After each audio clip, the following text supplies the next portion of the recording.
Hello बच्चों, ये है क्लास 8 मैथ्स एक्सरसाइज 3.3 के क्वेश्चन नंबर 2 का फर्स्ट पार्ट और चैप्टर है अंडरस्टैंडिंग क्वाड्रिलेटरल्स।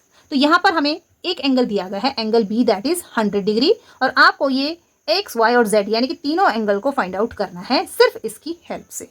तो पैरेललोग्राम की प्रॉपर्टीज को यूज करेंगे हम यहाँ पर। तो पैरेललोग्राम की प्रॉपर्टीज क्या होती हैं कि इसके जो अपोजिट एंगल्स होते हैं वो इक्वल होते हैं।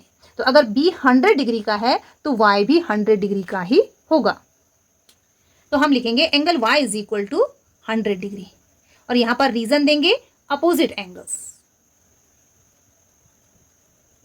अब हम फाइंड आउट करेंगे x की वैल्यू, और x की वैल्यू कैसे मिलेगी? देखिए, पैरेललोग्राम की दूसरी प्रॉपर्टी होती है एडजेसेंट एंगल की, कि एडजेसेंट एंगल का सम 180 डिग्री होता है। एडजेसेंट एंगल किसे कहते हैं? जो एक ही साइड पर एंगल बनते हैं। जैसे कि यहाँ पर BC साइड है तो यहाँ पर दो एंगल कौन से हैं? एक x है और एक 100 है, तो इनका सम हमेशा 180 डिग्री होगा। आप इसे भी ले सकते हैं z + 100 is equal to 180 degree. तो यहाँ से आपको z की वैल्यू मिलेगी और फिर अपोजिट एंगल प्रॉपर्टी से हम x की वैल्यू निकाल देंगे जो हमने यहाँ पर यूज की। तो हम लिखेंगे x + 100 degree is equal to 180 degree. Reason क्या लिखेंगे? एडजेसेंट एंगल्स का सम 180 डिग्री होता है, तो हम लिखेंगे एडजेसेंट एंगल्स।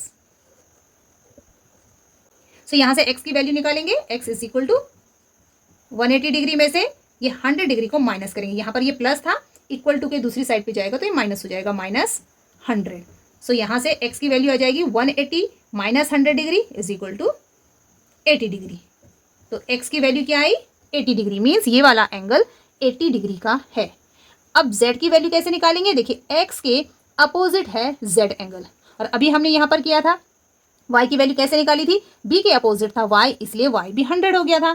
तो यहाँ पर भी हम सेम करेंगे कि हमारे पास x की वैल्यू आई 80, तो यहाँ से हमारे पास आ जाएगा angle z is equal to angle x is equal to 80 degree. दोनों इक्वल होंगे क्योंकि ये अपोजिट एंगल्स हैं। तो यहाँ से हम लिखेंगे angle z is equal to 80 degree. तो यहाँ पर भी हम सेम लिखेंगे अपोजिट एंगल्स, आप इसमें रीजन लिख सकते हैं।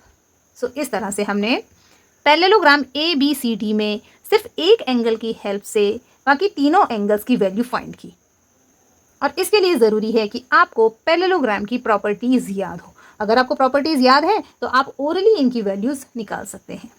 वीडियो पसंद आए तो इसे लाइक और शेयर ज़रूर करें और मेरे चैनल को सब्सक्राइब करें। Thank you.